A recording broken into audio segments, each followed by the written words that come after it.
Wow. Striving. I'll put it on too? Yeah, bro. Up to you, bro. You can do whatever you want, bro. Whatever you want to hear your voice. It is what it is, bro. Yeah. Alright, ready to go? Just making sure that like the mics. Yeah. Like, So as long as you're comfortable having it near your mouth, not too close, but just make sure that it's like with. Is this too far? You can bring it just a little bit closer. Yeah, bro. Yeah, as long as that thing is near your mouth, that's the main. Oh yeah.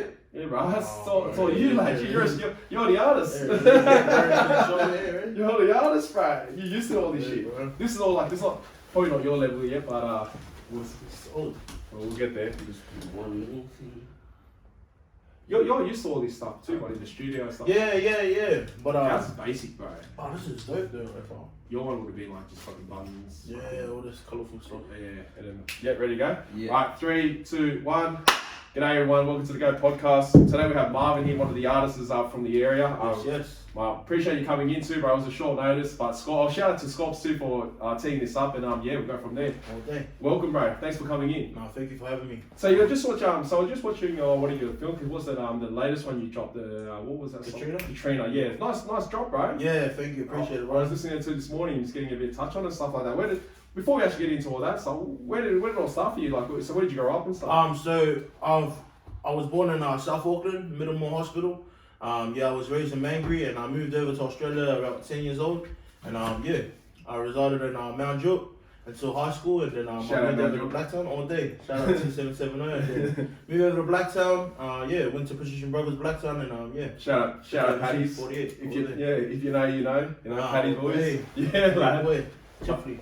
But So obviously, you grew up in New Zealand, coming from New Zealand, 10 years old. Yep. Was that a hard transfer, or was it sort of the best thing for your family? What was the situation? Well, everybody's got their stories in that. It was definitely a big decision for my parents and for my family, and I could honestly say it was the best decision that they've made. Mm-hmm. Moving over to Australia just for us, me and my two brothers, and also my parents. Yeah. I think they were going through their own battles and their own issues back then. And just to look at how far they've come now, just for making that one decision to move here, just to better their lifestyle from how it was back in then. It's been a blessing ever since. So it definitely impacted our family. And it was good. That's nice. A bit of a background check. So, what got you into an artist? Because I see some of your views, man, like pretty popping. It's hot, bro. So what got you into music and so we'll start with that. What got you into music? Like, was it something you always looked into, or was it something you fell through? Or? Yeah, well, back in the day, like my old man, shout out to Tonga. Shout out to Tonga. That's my dad's name. Him and all my family, like my uncles and that, they used to have a rap crew back in the day. So this is back when my dad was about my age or even younger, like 20, and I was still a kid. New Zealand. Yeah, so me, I was kind of born into the rap industry just through them. Music was always around me. Like Tupac and that, like they were all just bumping around the household. Mum would be cleaning and that. So I remember one time I was watching TV and Busta Rhymes and that was performing back in the days and that. And I think just from all those little things as a kid, just being around hip hop and just seeing it, and also just being a bonus for my dad and that doing music, I just kind of fell in love with it, and I just wanted to run from it, just run into the music industry. And from there, my dad just kind of taught me the ropes, taught me this and that, and I think I made my first track around 8 years old. And that's on SoundCloud too. Go check that out. Check out SoundCloud. Go check What's the account called? It's Marv's MRVZ. So check it out, Joe. Pull it up. Don't expose me. No. So 8 years old, bro. 8 years old. I made my first track, and then I think that was the first age that I jumped on stage too. Around 8 years old. You jumped on stage too? Yeah, I jumped on stage. Obviously you're in New Zealand because it's 10 years old. Man, so I guess. So confidence wasn't definitely a problem for you. Yeah, well, definitely as a kid. Which is good. It was definitely I think sometimes it was a bit scarring as a kid jumping up and just seeing people look at you. Yeah. I think for a younger version of myself, it was kind of a bit intimidating, but I'm pretty glad that I got to experience that then. So as I grew up, I kind of just grew up. It just grew on me, you know what I mean? So, confidence. So it just kind of came naturally. I feel like it's a bit harder when you get into the rap industry and it's the first time that you jump on stage when you're about 18 or 20 something. You feel it all as an adult, you know what I mean? So I was kind of fortunate to have that on my side. Yeah, because I listened to some of your beats and stuff like that, some of your songs and tracks and stuff. It's definitely shout out to Simon Dunlop. You know who you are. D-Boss. So if you know, you know. you're similar. You're sort of a similar vibe. Yeah. Like it's definitely not drilling. It's it's sort of telling a story, but it's in its own right. Yeah. So explain. Would you be able to explain like where did that come about? Like that style. What style would you call it? R&B? What would you call it? Yeah. Like to me, like a lot of people say that it's conscious, right? Conscious, right? Yeah. So like So like it's pretty rare. So like sort of like what J. Cole and that does. So like shout out to J. Cole. If you ever watched this J. Cole, welcome to the podcast anytime. Nah, but it's mainly down the avenue of just speaking like everything that you go through. You know what I mean? Speaking your real life factors and just putting that into your music. Yeah, so that's what kind of inspired me. I remember when I was younger, I was writing stuff. You know, when I think I was about 12 years old, I was going to Chifley College, man, Joe. Shout out Chifley. Bro, I was writing stuff about like like driving in the car and this and that, and then like I recorded it because we had our own little setup at home back then, and my dad was recording, and he said, "Son, like just for future stuff, you know, you gotta understand, you can't write about stuff you don't have. Like you don't drive, you walk to school, this and that. You don't have money, this and that. You can't talk about girls now when you don't have a girlfriend. And if you have a girlfriend, you need to hide it, like this stuff, you know." So me, I had to go away and think, like that's so right. Why would I speak about a life that I don't have? So I think from then onwards, I just kind of always try to focus on the things that I do have in life, the battles that I do go through in life, and just speak that and hoping that it'll just reach other people that's going through a similar situation. That's probably mad advice from your father. Oh, but like basically talk about something you're going through. Oh, 100. Like you can't rap about something. If you're not driving, you're walking. You're rapping about you driving. Like it's not really telling a story. It's just telling a lie. Yeah. But that was mad advice. Like that sinks with me now. I'm thinking, interesting. And then obviously with his experience and his lifestyle and stuff like that, he was already doing all that. So that sort of influenced you or sort of his experience and stuff like that sort of told you. Yeah. I guess that's where things shot you too. And I realized that, you know what I mean? Like I realized that like I don't know, just music started hitting in a different way to like certain people, you know? Yeah. Like when I rap to people in the streets about like, like you can have all this money and all this beamer, watch me rolling out with all my girls and that, like they're not too interested, you know what I mean? Yeah. But like when you start rapping about, rapping about Weet-Bix that you had with hot water and I mean? You're gonna see the reaction on people's face, like, oh damn, like, I'm not the only one, you know what I mean? And like, that's the people you want to hear, and that's why you write music like, because people's going through a similar situation, but no one has a voice. And now that you have a voice, like, why don't you just do it and like be a voice for everybody else? Right. Like, Weet-Bix with hot water, man. A little bit of cold water, a little bit of milk. That's it. No milk or milk, like, but you come in mind. Just like the milk. That's it, man. I remember them days, eh? So that's mad, bro. So when did you start? So from 8 years old, you realised, oh shit, like I'm doing shit, I'm performing and stuff like that. So from there, did you realise this is going to be something I want to do continuing, or was it more like it was just like footy, like reflexes? Like when I was young, we played sport footy. Like I got to play on a weekend. Was it something was just a habit, or would you say it was something that I always wanted to do? If that makes sense. To be honest, for me as a kid, it was definitely something that I've always wanted to do. Everybody that I went to school with, all the people I hung around with, like they could probably most likely say that exactly the same thing. You know what I mean? Like I was that kid in school that would write raps inside the back of my class. You know what I mean? I'll be on my own in lunchtime, like with my headphones on, just writing and that. Like so, like music was always something that I really wanted to do. You know, I definitely had those times where I doubted myself, saying like, bro, this is surreal. Like it's a big industry. There's no way you're gonna make it. This and that. So that stuff started coming into play too. So I had my doubts growing up too, but definitely from the start, bro. Like music's been a massive thing that I've always wanted to achieve. Yeah. And like you said, like when football comes into play, this and that. So I played football in my young teenage years too. So rugby or league? League. Yeah. Shout out to Minterbury Jets. Shout out to them. So yeah, bro. Like when you play football and that, like there's just that season when of course, like I loved football, with the season that I was in, but music never ever left. You know what I mean? And I think that's why when I stopped football, I just kind of fell back onto music. When did you start to realise, when was those doubts coming in? When you got older or when you were younger? Bro, I think around maybe 15, 14, you know what I mean? Yeah. I would say maybe just about like a couple months before I was about to graduate. Patricia Brothers, so year 12, man, like it's kind of like, you don't realise that like after school, like this is it, this is the big bad building, you know? Everybody always says that. Yeah, bro, it is. Welcome to the big bad building. And then I kind of like for me, I was just asking myself, okay, like what's next? Like what's next for this? Like, are you gonna go get a normal 9 to 5, and is that the route you're gonna take for the rest of your life?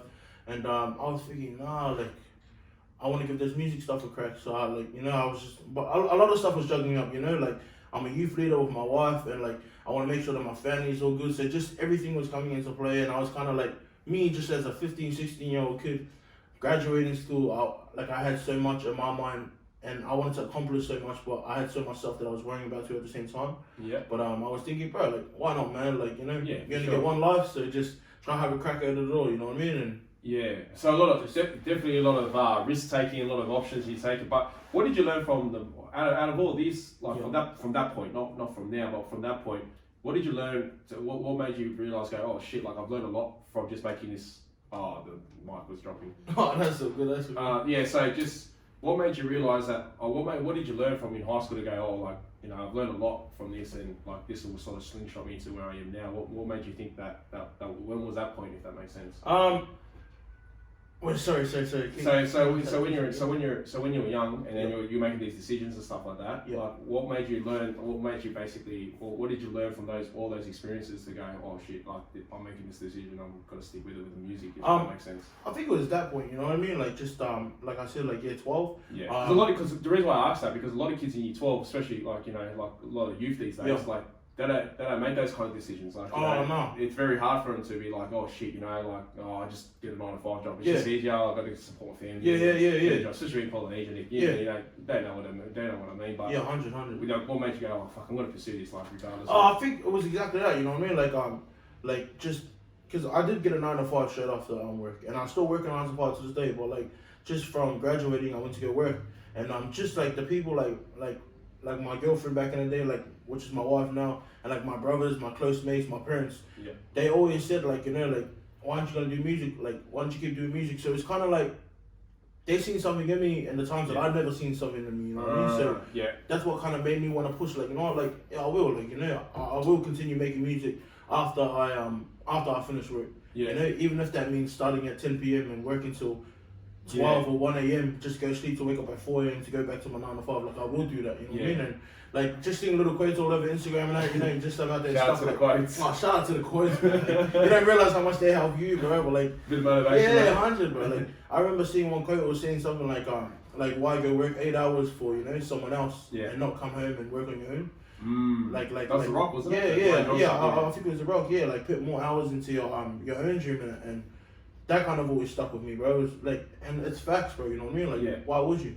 Yeah. Like, man, it's just like you want something, like you want to be something, and you want to do this in life, but you always give your time to this, and you never give no time to that. So what do you think is gonna flourish? You know what I mean? Obviously this side, because you give all your time, all your energy into this. So when you come home, and of course, like you're a bit tired and that, but like times get light. You know what I mean? But you just gotta push through and just kind of rise above it. Yeah, because like I can tell by your music you're sort of rapping about, or you're sort of telling a story, and it seems like you're telling a story in the sense of like nothing to do with violence, nothing to do with drilling. It's more something to do with experience. If that makes sense. Yeah. And that's why I was intrigued. That's why I was interested in your music. I was like listening to it, go, oh, it's different. Yeah. You know what I mean? And I think that, and what you're seeing, like I guess what I see now in the industry, like you got a lot of different genres. Yeah. And I think your genre is very limp. Like there's not much people who do it. Yeah. Like the first thing I can think of is D-Boss maybe. Yeah. Poldy only. I can't think of that much. So if you want to listen to that type of music, well then you know you sort of like first top 2 in the playlist. Like, you know, do you ever look at it like that, or do you ever think that that was it wasn't an accident? You knew that was going to happen, or did you sort of fall into place? Like I said back in the day, like I'm pretty glad that my dad pulled me up about that, like just about my writing and that, and when I'm speaking and what goes onto the mic. Were you falling towards that? Were you falling towards that? Like, you know, I rap about a beamer and all 100, bro. Like definitely, you know what I mean. Like as a kid, you don't know, like, bro, you just want to be a rapper, you know what I mean? And kind of a lot of the rap back in the day, and still to this day, is mainly about that stuff, you know what I mean? Yeah. Like, it still glorifies money, glorifies, like the fancy cars and that. And, like, I think that was just the easiest topic for me to just think about and just, I could put that on pen and paper, but it's kind of like, that's their story. What's your story? And, like, from there onwards, when my dad pulled me up, I think that's what kind of, just made me want to always better that and just like kind of just speak my truth and speak what I know. So I want to bring someone up actually. She put me just in the mind. Have you had a 6 pound? 100 6 pound. Shout out to Charles. Yes. Shout out Councillor. Yeah. One day get on podcast. But he actually said something to me once and it was interesting. We were actually drinking up in the backyard, and he actually said to me, he went into the studio, just sort of relates to what you just said. Yeah, I think Sony Music was interested in him, but that's back in them days. You know what I mean? It was very like not many Polynesians were rapping or singing or whatever back then days. And he said he took he had a meeting one of the bosses or whoever producers or whatever, and they asked him they said to him like what did they say? They said that so what's your music about? Yeah. And then he told them, it's about people, about basically something what you're saying, like the story, like not talking about cars, rapping and anything again. It was just basically my story. Yeah. And then they were leaning towards the signing, but then they thought they were leaning back because they said that but who wants to hear your story? But and then he goes, who's gonna they were leaning towards who's gonna buy those CDs? Yeah. But then he said that Tupac told his story, Biggie told his story of their life, and that's people bought their CDs. So I think there were two was talking about like. Exactly what you're saying, that the studio didn't believe that people will listen to the story. But now that we've got a lot of people growing up, a lot of Polynesians, much more Polynesians listen to music, much more on a higher scale. Yeah. I think that if he had that interview now, I think he'll actually sign with them because due to the demand and due to that, people are listening to different things now. And I think he was one of the first to do it. Well, because he's my cousin, so he was telling me a story, and I was just like, it was interesting what you just said, you're just telling a story, and if you want to listen to it, you'll listen to it. I think there's a bigger audience for that type of music. You know what I mean? And it just sort of resonated with me just then, if that makes sense. That's dope. No, so that's good, man. So you just dropped the song a month ago? Yeah, Katrina. So it's coming out to 1 month now. I think it's the Thursday just gone. But you've got a lot more music. You got heaps more. I didn't know too. So there's no way. No one. No way. Yeah, there's no one. My way and So you've got a couple of them. Yeah. And there's one of them what actually blew up. Which one was that one? Oh, that was No One. No One, That one blew up, eh? Yeah. Almost 1 million views, Yeah. What was that one? What was it, the beat or what do you reckon? But that wasn't, that was a bit like, fuck, I don't even know the genre how I can call it, but it's a bit more like, how would you say? It's a bit more... It's sort of like a melodic, like, I don't know. I don't know how to describe it. Yeah. Because I'm not in the music industry. Yeah. No, but it was definitely something. It was like a popping, a popping side. Yeah, just like I don't know. For me, like when I made that track, I just kind of fell in love with it. Because I did too. It gets your head. It just does this. It gives you vibe. It's like, oh yeah, I get it. It's a mixture of singing and rapping. So yes, and that's what it was. Yeah, that's what I was trying to say. You looking into collaborating with anyone? Oh, 100, bro. I'm definitely open to collabs. You know what I mean? Like people that want to collab and that. That option's always open, you know. Yeah. Do they reach how does that work? How does that work? Do you reach out to them? They reach out to you? Or? I think it depends. Obviously, if I'm messing with someone's energy, you know what I mean. I like their vibe. I like the way they're rapping that. Of course, I hit them up. Yeah. Hit them in the message and that, and if they reply and they mess with my music and that, bro, if it's good energy all around, usually it just happens naturally, you know what I mean. But I never like to force stuff, so I never like to beg or anything, and So walk us with creating a song. That's one thing I actually don't know. Okay. That's actually one. So how does it start? You obviously start with blank sheet. How does we go from actually the lyrics? How does it work from the lyrics to the beat? You make the beat to the lyrics, or how does that work? Usually me, I go off my emotions. Emotions? Yeah. Oh, okay. So like I was saying, so if you're angry, you gotta make some. Oh, man, you know what I mean? If it has to be that way, it has to be that way. But me, when I go into the studio, it depends, man. I could be having the roughest week, you know what I mean? Something bad could have happened, and I could go into the studio and tell my producer and that, bro, I'm feeling this type of vibe and that, and they just kind of make so obviously say for example, if I said bro, I had the worst week, with just struggles and that, and just temptation and that, they'll probably bring up some violins or some nice keys and that, you know what I mean? And it kind of goes off that feel, you know? They're not gonna come off a hard ass banging beat because that's not what you do, you know what I mean? You gotta kind of go off your emotions, and I just have them slow it down, speed it up, add a violin, this and that.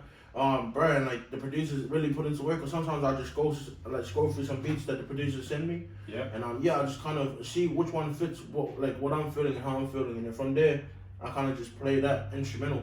I could sit there with the headphones and just sit there for an hour, 2 hours straight, and not even write anything at all. But it's just a matter of you getting the feel of it, and just closing your eyes and getting away, bro, into a whole nother world, which is you by yourself and that. And then from there, it just comes naturally, bro. You start writing about stuff, you start writing everything that you've thought of and that you've spoken of. You write about it and you just put it from here to here onto the paper, and you just deliver onto a mic. But do you have to be? Yeah. I was gonna say I'm not even my family does have like their hand in music. Yeah. I mean, they may not do rapping, but we do music production, right? And I feel 100% what he's saying, because when you listen to a beat or you listen to an instrumental, you do feel something on the inside that just goes, yeah, this is the one, and then you just have words pop out of your head. You're just writing it down. Yeah, and that's how it works, eh? Yeah. Like, so, I'm not even a rapper, but it happens. Like, it's like an emotional thing. 100, bro. 100. Ah, it's like a bit of because I thought sometimes it's more like you're right. Well, I'm just what would I know? Like I'm not no rapper, but it's when I watch A-Mile, like Eminem, like you know how he writes his lyrics. And he could do acapella. Is that what's called acapella? Yeah. And he just straight off beat bang. And I just thought I thought that he would just make some like even when I saw the documentary with Dr. Dre. When he made a beat and Eminem just walked in the studio and then all he was doing is and within 30 seconds he was rapping to that beat. I'm thinking, fuck, like that's a trip, yeah. But I'm just seeing like because he didn't even like the beat was and he's just like in 30 seconds just freestyle and then he turned around to one of the writers and said, "Are you writing? Like are you writing what he's saying?" And he's just like, and you know, I was thinking, fuck. I like so I guess some people just approach it a different way. Yeah, 100%. So your way is more like you listen, you get the vibe. Yeah, you just catch it, bro. Like. You just grab a feel on the beat, bro, whatever it is. Yeah. But like in saying that, like how I was saying that I could be going through something tough. I could be going through like the best week of my life. Exactly. I was going to that. I want the brat, like you know, I want a beat that's about 99 BPM. You know what I mean? And bro, I want to hear some like hard ass kicks and that, whatever. So insane though. Say if you went to the studio that week and it was like a bit of a rough week, you'll have a different vibe. 100%. But then when like it all play a part, like with the tempo of your beat. You know what I mean? Yeah. Like if you're going for a rough week, bro, like usually like. Just a slower tempo song would suit that. Yeah. You know what I mean? But like, bro, like if you're going for the hardest week or like you just feel like you know you're on a whole different level, like So in that moment, you want to finalize it? Don't you need a bit more time, or would you? Bro, to be honest, I definitely think it all depends on the artist and the producer. I'll definitely finish songs. Like no one, I did that song. Yeah. The song that you were talking about, like how kind of it took off, it took its place. So I remember I recorded that all in one night, and I think it was 4 hours, and that was about 12:30 a.m. to 2:30 a.m. And I had work on that morning. I'll never ever forget. I promise on my life. Yeah. And like, bro, I showed my brother, and I was like, hey, like, what do you reckon about this song? I showed him the next day, and Far and I think that's it, bro. Like for me, it's a vibe. Yeah, it's definitely a vibe. 100%. And at that point in time, I think that's the whole reason why that song kind of took off is because.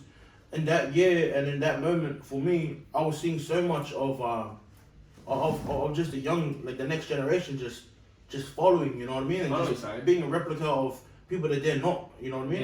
They just wanted to be something, and I felt like they were always looking for answers and trying to turn to something that they thought had the answers for their life, but it definitely wasn't. And so it's got to be okay. Like, it's got to have to be like it's sort of got to be sort of personal. Oh, 100%. It has to be. If your music's not personal, then. You can't relate it. It's sort of like you're faking it. 100%. Like you're chasing that clout. And if the trend's this way and you're going that way, you're sort of losing yourself. 100%. Yeah. And even if it might work out for 3 or 4 songs. Yeah, well. And then after that, eventually, it catches up to you. Man, interesting. So what? So you got an album coming out, or? I definitely got another single dropping in I think about like 3 weeks or something. What's the go with the singles and album? Like, so what's the difference between dropping an album, or does that mean nothing anymore? It definitely means something, but like an album's like for most artists, a lot of people like to take the time on it. Yeah. An album's so precious, you know what I mean? Like in the times that people thought like, oh, this artist has just died out. Sometimes they're cooking up the biggest heat inside the studio, and you just never know. And sometimes they release it all on the album. And it's kind of like, oh yeah, like that's why he's been away for so long, you know what I mean? Kanye West. Yeah. Kanye West. Yeah. Danda, what's his album? Yeah, I think that new one. Yeah. I haven't really looked into it, but I haven't seen. I haven't seen that on social media. Kanye West. Shout out Kanye West. One of my artists. Oh, bro, back in the day, bro, I used to bump his music so much, like Through the Wire and that, bro, like all those. Yeah, Through the Wire stuff like that, man. He's got some dope beats. College Dropout and the album. Yeah, but see, he was like coming from a place of just pureness, like just straight, like like that's hungry. Like that's like you haven't made it. Like I feel like that's what happens even in sports. People who are hungry, they come up with the best stuff. And I think I can't talk for everyone, but no, that's good. But you just like when you sort of see them, it's just after when they hit that peak, they're just weathering. They're weathering. I think you just got tied up here. I think so. Stop slip. No, it should be right. But yeah, so. Kanye West, man, what's your thoughts on him? He's bro, Kanye is definitely like. Bro, whenever I want to play this on when everyone was laughing at him, I was fucking with him, bro. So when everyone was blowing up at Sway, you remember that one Sway? Bro, I actually got a bit teary, bro, to be honest with you. I got a bit teary because like people were actually sharing that on Facebook back in the day. And I used to think, no, but why can't he be? Like I saw it, like it's like he didn't want to explain himself, but it's a bit too late. But I felt like, and look at him now. And look at him now. I will never forget there was a person who was actually laughing at him, and probably knows who they are. But they were laughing at him, and they were saying that he can't be the next Chanel. You know when he was talking about I want to be the next Chanel, like why can't I be? And then and so I was trying to talk to him, and he goes, "You ain't got the answers." Like, and it's passion. There's a difference between an idiot and passion. When you're passionate, sometimes it comes across the wrong way. And I saw it all, bro. I saw it, and then funny thing is that I think a couple of months later, that person who was laughing at him was lining up to buy the Yeezys for $800 when he was only selling them for $200. So I was like, shut up, bro. So he's you know what I mean? Like, and that's what I said. Like, bro, Kanye, he's the GOAT, bro. Like, just pure fashion, like passion. No, but he used like rap as a platform. But his passion was actually fashion. Like, that's what he goes. That's my calling. Like my calling, and then now was to be president. I don't know how that's gonna work out, but yeah, nah. So you went to Paddy's, so Mount Druitt. So how was Mount Druitt like? When I went to Mount Druitt, it's a bit different. So how was it? So you would have went. Your days were what? 010? About 010. But I was 03. Nah, but that's a long way, bro. No. I started. That actually wasn't I was actually primary school. I think 04-ish. 04. Yeah, 04, 05. And then I went to Paddy's, bro. But yeah, man, how was Mount Druitt High back then, bro? College, bro. Yeah, shout out to them. Shout out to them, bro. Who's the teacher, Mr. Addy? Shout out. Mr. Mac and that, like shout out to them. Shout out. Nah, but Mount Druitt truthfully was good, bro. I feel like did that have a bit of inspiration to you towards your music? 100%. Influence, inspiration. Yeah, because like back in the days, like I used to rap with a couple of the boys back in there too. Yeah, so like it was pretty cool, man. Like bro, like just a bunch of us. I think it was about 5 of us. Like I just realized that these guys were like rappers too, or they had some sort of interest in hip hop too. So bro, like me going into that school is kind of like solid, like, you know what I mean? Like, bro, when the teachers told us to wear like school uniform, like we'd wear like white tees or like black hoodies and that. So it's pretty cool, man. Like I don't know, still the same. Different vibe, bro. Like far, like it's definitely not Paddy's. Oh, bro, it was just like a hustle school, like, you know what I mean? Like everybody was on the move, like everybody wanted to be someone. And were they still playing coins? Oh, bro, 100%. Still playing coins. Yeah, closest to the wall. I was fucking. Shout out to the boy. I remember we used to play 7-Eleven too. With the dice and that, bro. Whoever gets 7-Eleven, they get the money and that. Hey. Bro, I remember Tussle school, bro. Back in the day, like, cause my old lady used to work at like Smith's, the chips. Yeah, bro. She used to bring back boxes every morning, and then she go work at like 7 or something. I'll call up the boys, hey boys, like come over with your football bags and we'll learn how to eat the chips. Go to school, bro, and sign like $2 each, and bro, we'll have like a big feed off that Edmonton's. Bro, them days. Yeah. They're still hustling, man. 100. I'm surprised not one of them are becoming successful business guys. Bro. Right. Yeah, bro. It's hectic, man. Yeah, bro. I remember them days. Oh man, the boys would actually see, man. We used to have those. Used to have like $2 as a coin. Yeah. Or you go to the shop, you change for 20-cent pieces. Yeah. So you have a bit of chance for your 20 coin, but you only had that one you want to damage. So if you damage that one, you pass that one. Yeah, that's it, bro. Those days. We never used to throw out gold coins. Nah. Alright, they were hustle, man. They're still playing coins, bro. Well, they were when I was there anyway. Yeah, so fire I don't know how they going now, bro. So what about so Paddy's was different? Paddy's was definitely a different ball game. Like it was a big difference. Very for us, bro. Like from wearing white tees and hoodies and that, and chucks and trackies and that, like basketball singlets under the uniform and that. Going to Paddy's, like it was a bit hard for me to tuck in shirts with a belt, and you had to wear your tie and the blazer and pointy shoes and certain color socks and that. Like, it was all new to me, like, you know what I mean? Like I remember when the first day I got sent, like I went in there. Well, your first day or my first day, bro.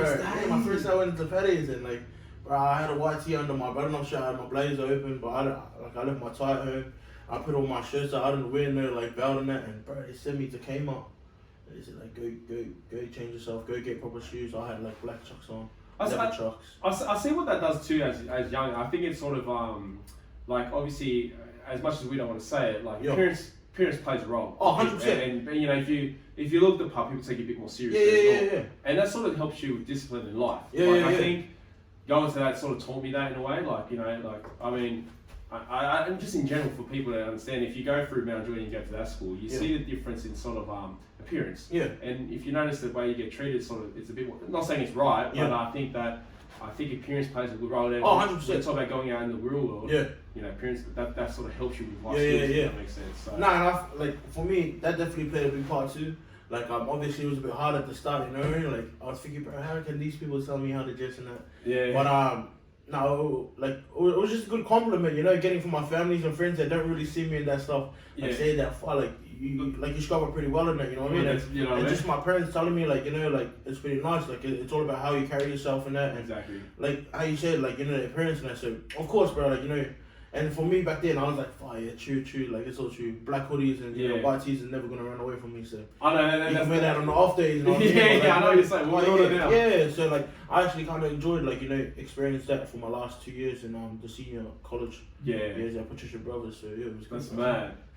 Grooming as a young man and kind of preparing you for the real world. You do music? You do music? Over there, yeah, I did. What instrument did you get tried for? Oh, bro, actually, you actually exposed me right now. I don't know how to play no instruments at all, bro. No? Nah, I'll probably make a couple beats and strum a G on the guitar, and that's about it, bro. I wasn't really heavy. You and me both, right? Yeah, 100.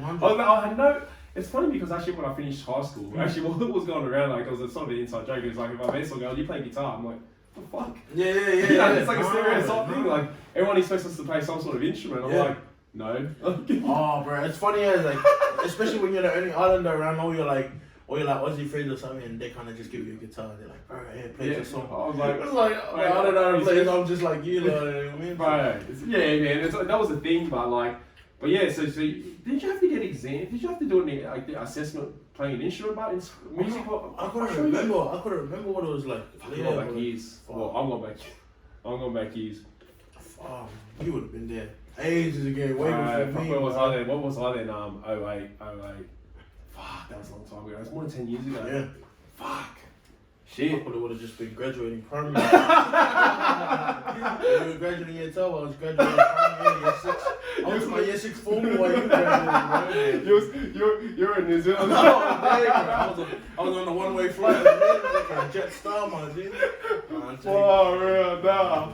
That would have been true. Far out. Nah, so yeah, so what's it? That's how many years actually? So you've only been on YouTube for what, a year now or 2 years? YouTube? Yeah, that's you've released the songs. So I think it was my second or third year. You've dropped massive. Like how many hits have you dropped? Oh, bro, honestly, like I don't even see them as hits, but like no, a lot of people do like see, but I think I don't know, I'm not sure. You've dropped a lot of music. Yeah, I've definitely dropped. So I dropped a whole mixtape called FOEGOA. Yeah. That was my first one back like 2 years ago, I think. Yeah. And that's the track that no one came off. That mixtape. Yeah, FOEGOA stands for Family Over Everything, God Over All. Yeah, okay. And that's that's about, I think, 12 track compilation. So you got 12 tracks on there, and it's just about me speaking about my life and, you know, that's what I do mad. on a daily. Yeah, and no one came off that track. That track kind of did its thing, you know, and after that, I followed it up with a couple more tracks, which was My Way, Best Behavior, Sleepless Nights, and yeah. You've dropped heaps of tracks, bro. My recent one was Katrina, so yeah. They do say consistency. Is always the key. Yeah. And you definitely got that. I appreciate it, bro. No, you definitely got. Right, I was sort of listening because I thought it was 3 songs. There's 3 songs I was listening to. I was like, oh shit, he's got more. Yeah. Like, you know what I mean? I was thinking, fuck. Because I remember the one you did at Blacktown Station. Yeah, that was My Way, yeah. That wasn't the first one though. Nah, was that the first popping one, but? Nah, No One. No One was. Yeah, so No One, and then My Way followed up after that, yeah. Yeah, bro, they're good tracks, man. Yeah, like, I was listening to it this morning as I was cleaning up the house, bro. So where do you see? Okay, so you've done it now for like 2 years roughly and stuff like that. Yeah. Where do you see yourself in the next 5? In 5 years? 5 goals. Is that you want to do it full time or? Honestly, bro, that's the overall dream. You know what I mean? Like I definitely want to do full time. So in 5 years. So Sony Music, if you're listening. Oh, bro, shout out Sony Music. But yeah, bro, honestly, man, I do see myself doing music full time. Yeah. Still 100, you know, going forward with my music in 5 years. Where I would be in 5 years, I couldn't tell you. You know what I mean? Like me, I kind of just live life like as it comes. You know what I mean? So I take everything as it is, and saying that, a lot of things change. You know what I mean? It could be with the music industry, it could be with family, it could be with my personal self and that. So. Yeah, bro. Where I would be in 5 years, I really don't know. But I definitely would be doing music, regardless. You know what I mean? Yeah. Whether I'm the boss of a 9 to 5 or something, or if I'm working hard at 9 to 5, music will definitely still be there. So yeah. Do you see? Do you have anyone you would like to collaborate with? Like, 100%, bro. Yeah. I've got so much people I want to collab with. There's a lot of big names that I want to collab with, but obviously, bro, like that's an all in good due timing. You know what I mean? But at the moment, probably like shout out CG Fez. CG Fez. Yeah, shout out to CG Fez. He's from You know each other? Yeah, he's from the area. Yeah. So shout out to CG Fez. Shout out to Amo the MC. Shout out to Amo the MC. Definitely want to get some stuff with him. He's from Brisbane. Yeah, that's right. CG Fez. He's a bit similar. Yeah. So these guys, I'm saying like CG and like No, it's not CG. Yeah. Big CG. Shout out to him, bro. But Fez. Shout out to Fez and Amo the MC and that. Like those guys are kind of the people that I sort of like resonate with. You know what I mean? Yeah, I know like, what you're saying. Their story, the way that they put out their tracks and that, the stuff that they talk about is sort of on the. It's very J. Cole like. It's very J. Cole. Like I think J. Cole definitely has a big influence on. Yeah. I know he has a big influence on me. Maybe on them, I'm not too sure. If you were to tell me like a rapper now, like someone in that vibe and like someone you would actually listen to, yeah, J. Cole, bro. Like 100%. A lot of them,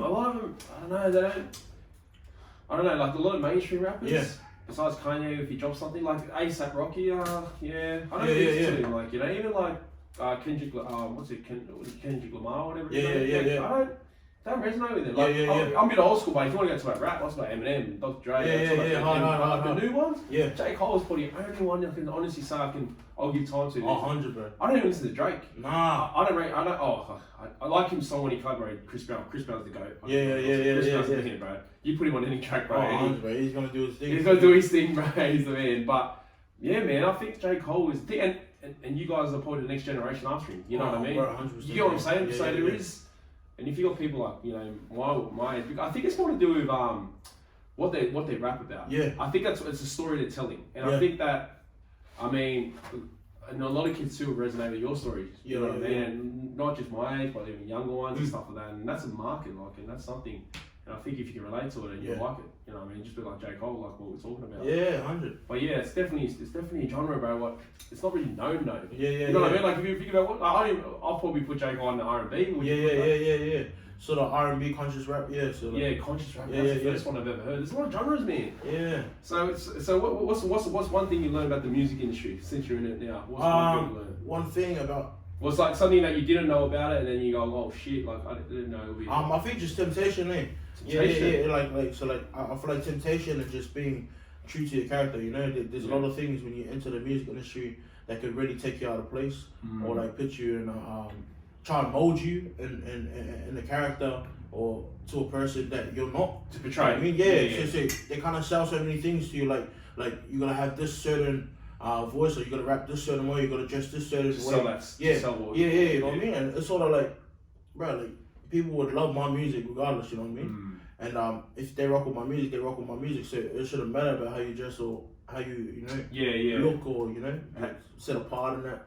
Have you struggled with any of those temptations, or bro, in the start and then now you it up? Yeah, like it's funny, bro. Like just with the journey, like going to gigs and that, just a lot of boys. Like, so one thing, I'm not really a heavy drinker. Yeah. But a lot of boys come up and like, they say, hey bro, like here's drinks. Drink, bro, and they give me like heaps of bottles and that, and like I don't mind, but like I think just for me, like I don't really like drink much, But you don't come across as a drinker, or like you don't come across like you have a big entourage. No. Well, I don't. Yeah, you know what I mean. But like a lot of people like to do certain things before they jump on the stage, like get drunk or like do whatever, like do drugs and that, this and that. Yeah. And like, bro, they do whatever they want. But for me backstage, bro, I'll be chilling and they're kind of like, bro, are you not amped up? I'm like, I'm amped up, but this is different. I don't need all that stuff to like get me on another level. Like, yeah, I know what you're saying. For me, like a lot of like one person asked me, bro, why don't you have a good drink with us? Like party, bro. Like you're about to jump on the stage, and it's kind of like people come here and they're waiting out there. I'm behind these curtains. They're waiting to see me live.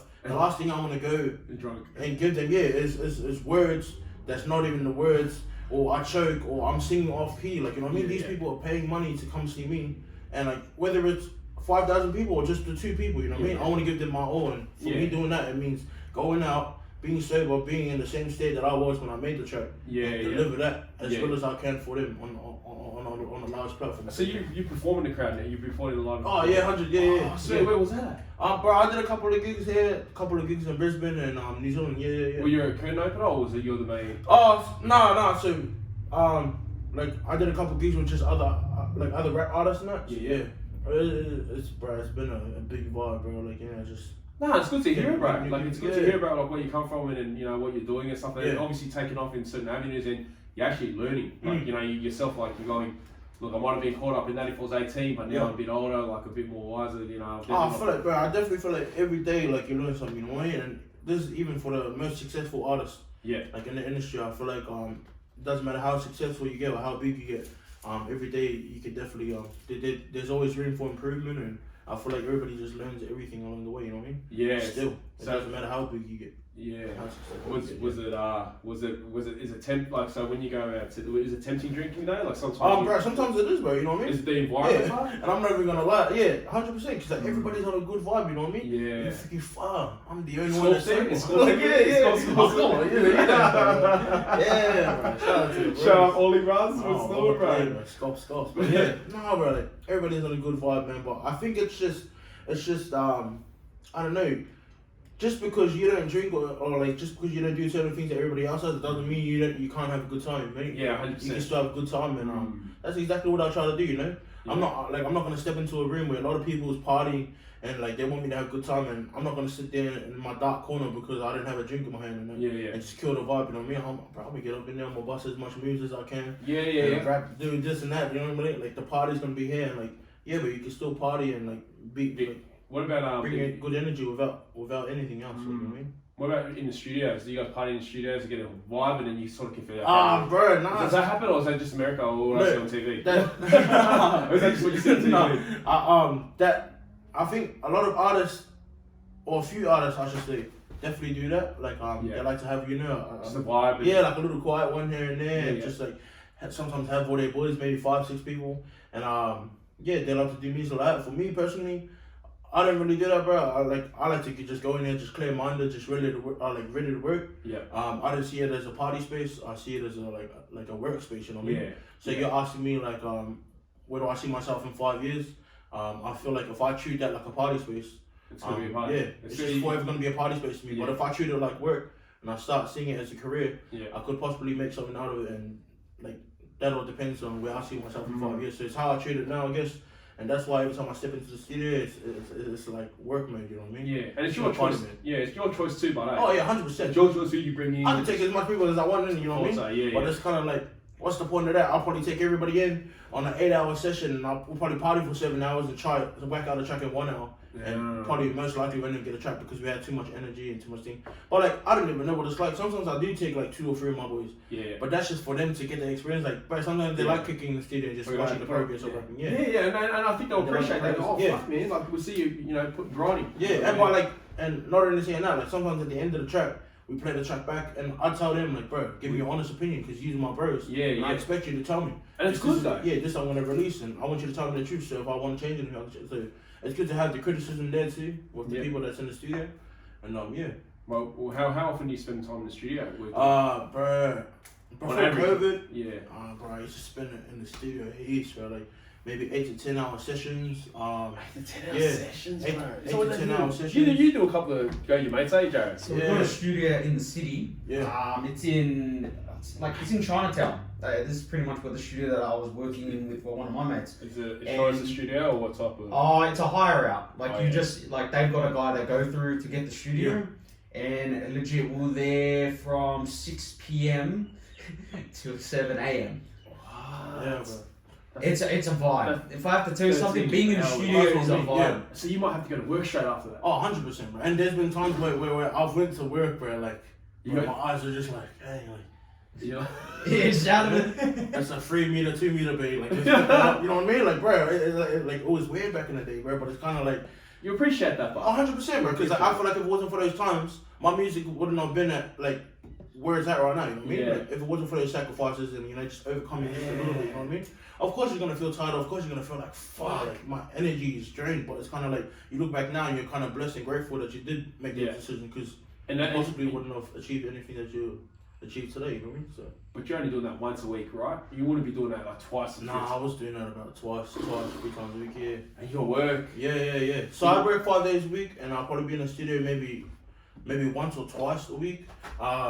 And like when I say studio, I mean in the studio, like a proper studio. Yeah. The studio we were talking about. Yeah. So I'll spend about 8 to 10 hour sessions in there. So you're just you and Scorps.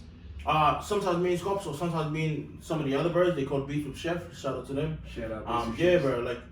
Like we'd just run sessions up in there, and then on the off days, would have like maybe 4 to 6 hour sessions, just at your own little home studio setup. Oh, okay. Yeah, but that still gets counted as time. You know what I mean? That's put into the studio.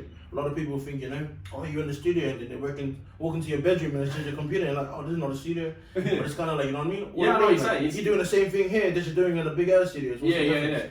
I think it's more about imagery something. Oh, 100%, bro.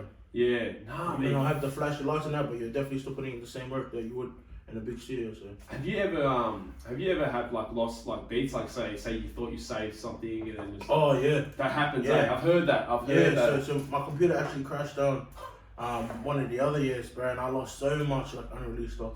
And bro, like my old man told me, my mate, he's a good guy, like he fixed the computers and that. I was like, oh, shoot, I took my computer, came back and it was empty. So I was like, I was burning, bro, but it's kind of like, what do you do now? You know what I mean? You back up on hard drives and stuff.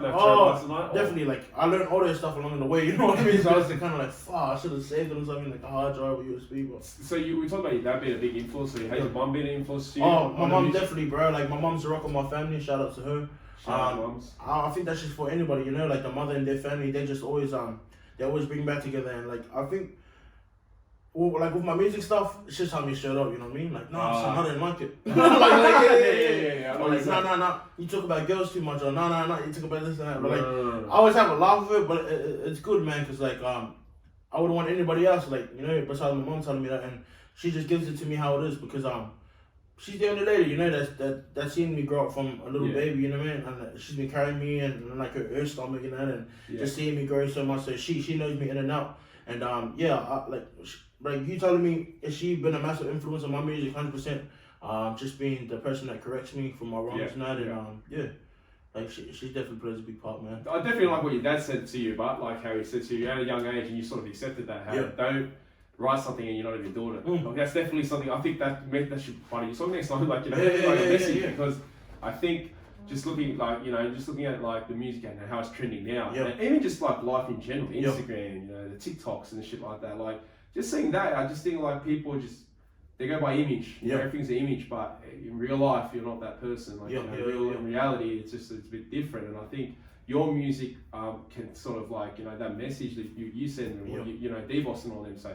If they actually listen to the words and listen to the lyrics, it's telling a story that can help you and guide you. Yeah. Sort of just be you. And there's nothing wrong being you. No. Once you accept the fact that you are you, and you gives a crap, you're 10 steps ahead of a lot of people. 100%, bro. And I think that's what type of music you guys sort of bring to the table. Yeah. Like your music is definitely something where it's more about not the trend or not, what's in fashion. It's just pure you. Yeah, just being you, bro. Just being you. Story, yeah, bro. It's good. I seen the track you did with was the Lowriders in the car? Was it? Yeah. Where was that recorded? Where was that recorded? That was recorded in Emerson, bro.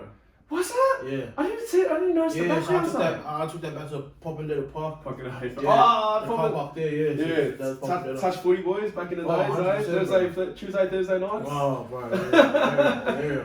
Holding it down. Right. Yeah, that was in Poppendale, bro. Bro. And you're keeping it in the area too. Oh, 100%, bro. Like, you know what I mean? Like, that's mad. But I feel like a lot of people could take their their lowriders and that to like fancy buildings in the city or cruising around the city, but I'm not from those always, you know what I mean? Like, I grew up around here, so like, instead of trying to glorify out there, like I want to be proud of where I'm from and where we're from. So I just took back to that could have kind of meant like bits to me, you know what I mean? Like taking the cars there and just having all the family and friends around. Like, it looked nice. Like, it was just a good vibe. Like it's more than just shooting a video clip. Like that's the park that we used to walk through every day. That's the park we grew up around. But people don't know that stuff, you know what I mean? Yeah, exactly. Yeah, so it's just kind of like I want to just like. That's mad. That's mad. And like a lot of kids around the area, they'll be familiar when they see that. I grew up in the home my whole life, and I was like, I thought that was somewhere else. Like I just thought where's that place before? Yeah. You say then now we're going to have to look at it and go, Oh, 100%. I'll shoot you a DM and go, bro, you were right. I didn't even realise it was Edmonton, but wow, man, Edmonton's changed too. You seen that? Yeah, but I've seen that crazy. Right, a bit upgraded in Mount George, isn't it? Looking like Bondi Junction, eh? Edmonton Junction, Edmonton Junction. It does. Bro, how long did it last? Nah, actually last a while. Bro, I remember back in the days, but we used to, this is when I was in primary school. My dad used to have Bilo. I don't know if you remember Bilo, or Franklin's and shit like that, bro. I remember Bilo. So there was Woolies, all then there's Bilo, and there was Franklin. I'm going back fucking centuries. But man, those days were like, that was rough, man. See, well, yeah, that's in the way it is now. We used to walk to church from like basically Hebbo to Edmonton. Bro, it was very rough. I wouldn't say rough because we knew the area. Like, I look back at it now, like a normal average person would say, oh, it looks a bit rough, but to us it was home, like it was just normal, but it's definitely got a different facelift. Like, Mount Druitt now is getting a better facelift. Like it's even people. It was funny. I will never forget this though. I was always proud where I come from. I was always that guy, like, you know, I'm from Mount Druitt, blah blah blah. And people used to be laughing. And I remember when I was at work once. Yeah. And then there was a new guy who started. I won't say it was, but this person who's listening, he knows. We were talking, but I was always proud of me, Mount Druitt. Like if someone said where you from, Mount Druitt, like that, there was no quick ifs or buts. And then, but I was in different industries. I was in the engineering industry, so I was with like different sort of people who were not from the area, from different sort of lifestyle. And then one of the guys said, he goes, "Oh, I'm from Central Coast or something or whatever." And then the other guy goes, "Oh, couldn't have it that bad, you know, Joe's from Mount Druitt." But that's the kind of that was the kind of like, you know, the surroundings I was around, and I was thinking in my head, fuck, I will never forget it. But then fast forward a couple of years, you know, 5, 6, or probably fast forward a couple of years, now everyone wants to claim that they're from Mount Druitt. Do you know what I mean? Like it's amazing how things change in time, and like we were talking about, like, you know, chasing clout, like, you know, you go where the trend is. Right now it's red hot in Western Sydney. Everyone's all of a sudden everyone's from Western Sydney. 100%. But it's sad for the people who always represented it, but like, and never was ashamed for it. 100%. And they're the ones who are like, well, you know, we'll always say we were from. But now it's good. It's actually good now to see people being proud from where they come from. And you see, because to be honest, sometimes it was a bit hard where people wouldn't say they're from there because it's a bit, you know, because where you're from is sort of, you know, your image. You know, we're talking about, you know, like you look like people judge you type thing. Some people you can tell that some people sort of stand back from where they come from, just to sort of be okay in the situation. But now it's, you know, it's good. It's good to see, and it's thanks to kids, like guys like you. You know what I mean? Like music obviously played a big influence, and not just seeing that, but people in business now. There's a lot of business owners in now coming through and stuff like that. So it's definitely something good to see. Props, but it's everybody doing doing their thing. But and also I got to give a shout out to From the Ground Up, because that's where I actually saw you, and that's what sort of shout out From the Ground Up, From the Ground Up family, From the Ground Up family and stuff like that. But yeah, so man, far out. So you got a single coming out soon. Yeah, I got it. So do you drop it every second month or every once a month? Me, I try to, like, from this point onwards, I'm trying to drop every month. Every month? Yeah, every month. Fuck, how much time you spend in the studio? Oh, bro, like, there's definitely a lot of tracks still, like, just stacked up in the vault, ready to get released. But, like, for me, there was a point where I was kind of like, oh, like, I don't know when to release, or I'm trying to wait for perfect timing. Yeah. But, I don't know, I think I just like, there was just a time where I just thought to myself, like, bro, like, a lot of people, you know, they're waiting on your music and that, and tomorrow's never promised, bro, so you know what I mean? Like, anything could happen in the next 24 hours, like, whether that's me gone or whether that's this and that, and a lot of things could change. It's kind of like, bro, like, why hold so much material that I'll put hard work into, and just, like, keep it stored, you know what I mean? Like, some of them probably never ever see the light of day, so I thought, bro, like I said, bro, you live once, bro, and just, like, just give the people what they want, bro. So that's what I wanna. Do you start challenging myself and releasing every once a month? Yeah. Do you got like an advising crew, like a person who tells you we should release once a month, or is it just up to you? No, it's just me, bro. So I do everything on my own. But just. So you're not managed or anything? No, like I don't manage. No, do you, in your position, would you say that's sort of dying out too? Like, I noticed a lot of people saying that they don't want to be managed anymore; they just want to do everything on their own. Yeah. Is that a true thing? Or? I think that definitely is a true thing. Yeah, like a lot of people like to have a full say in their music, and then their releases, and you know, just their income and everything with like everything that goes on behind the scenes with just music. You know, it's more than just putting out music. Yeah, it's everything coming in, like, you know what I mean, like with payments and this and that, and all like copyrights and all this stuff. So like a lot of people like to have a full say of that and a full hand in that, and that's why a lot of people like to go independent. For me, I'm sort of on the same boat. A lot of people say, like, if a label comes to approach me, would I ever take it? It's really up to you, but like I feel like just like a little input for all the artists that want to take this. Like I feel like if any label comes to approach you, just be wise and just kind of just take time. Like don't be so quick to say yes. Just try, just go away, just have a think about it, and just balance out. You know, take the good with the bad, and just see what you can get out of it and what you can't get out of it, and just really just go in there with open hearted, bro, and just knowing what you want for yourself, whether it's independent or being signed to a label or not. But me, I'm not signed. Because contracts stuff up a lot of artists. What I heard, you know. Especially a lot of the bros from out west, you know what I mean? Like, because they get excited. They've never seen that kind of manager. Well, they see the digits. Like, I feel like that's one of the first things. They see the big digits and they kind of like, bro, like, somebody got a pen, you know what I mean? Like, let's sign straight away. But it's kind of like, you don't look at that stuff, you know what I mean? You look at all the 20 pages before the top page. And you got to go through all that properly and just kind of see, you know, just, I don't know, bro. But you sound like you're onto it, so you're definitely not going to get tricked in that system. Oh, 100%. But in saying that, I'm not even going to lie, like, no labels approached me. So no labels wanted to like manage me or wanted to sign me. So but at least you know, you at least know if the opportunity does come, you sort of have your teeth. Definitely, you cross your teeth and dot your eyes. Just be cautious with that. No, but you know it yourself, like what you just said now. So you know you're not going to get a stuffed up deal if that makes sense. Like that's for sure. But because everybody, like, you know, like at the end of the day, you just want what's best for you. And what's best for your family and for your career and that. And by any means, that means just like moving in the right ways and just in the right manner. And just taking time and just being wise with the decisions you make. So for now, it's just music. For now, it's just make more music, bro, and just keep putting out for the fans and the people that listen and just rock all my stuff. And you just cut hair on the side. Like, so me, bro. So guys, hit him up after the podcast. 100%, bro. I hit up my barber page. I'm on the grind now. And bro. You're not cutting any hair now at this time. No. Restrictions and stuff. You know what's up. So we're doing everything right over here, guys. 100%. You know us. But so abide by the law around here. All of us do. We're from our Druitt. But so how did we talked about earlier with barbering and stuff like that. So how did that come about? Was that just something you picked up the last couple of years? No, it was definitely around like sort of like music, you know what I mean? So back in the day, my dad used to cut our hair. With the bowl? Used to borrow my uncle's clippers, man, and just kind of said like, oh, yo, boys, like, you know, we used to sit outside, put the towel around us. You know what I mean? Just backyard cuts, man. Like, you know, sometimes we get a fade, sometimes we get a line around the head. Like, you know, you don't know what you're gonna get in the backyard. But bro, I don't know what it was, bro. But like from there onwards, it was kind of cool. Like I was saying before, I kind of just see it like art. So it's kind of just always perfecting it and just, you know, like it was just a fun thing back in then. So I remember like going to work and like getting my first paycheck, I was kind of blown away. And bro, that's one of the things that I always wanted to invest into. So I bought me my first pair of wall clippers. And bro, I just wanted to jammed on my brothers.